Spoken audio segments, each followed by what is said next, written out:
Rais wa Urusi Vladimir Putin anatazamiwa kukutana na waziri wa mambo ya nje wa Iran Abbas Araghchi kwa mazungumzo muhimu huko Moscow leo Juni 23, kulingana na shirika la Interfax la Urusi ambalo lilimnukuu msaidizi wa Kremlin Yuri Ushakov.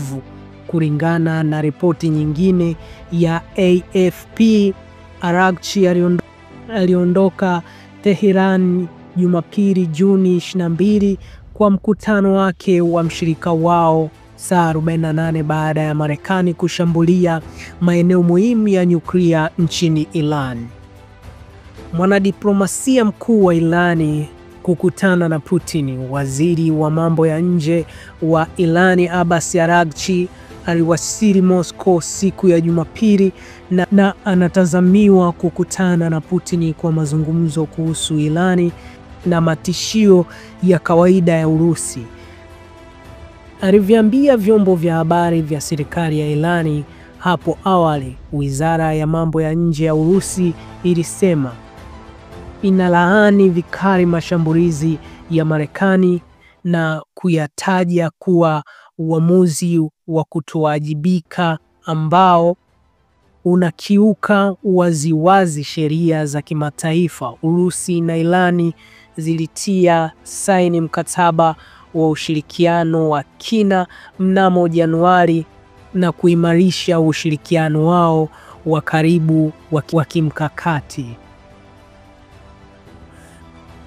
Huku tunaona Marekani ilishambulia vituo vitatu muhimu vya nyuklia vya Iran mapema Jumapili saa za huko. Rais Donald Trump alidai kuwa operesheni hiyo ilifuta tovuti, lakini maafisa bado wanatathmini jinsi pigo kubwa lililoathiri mpango wa Tehran.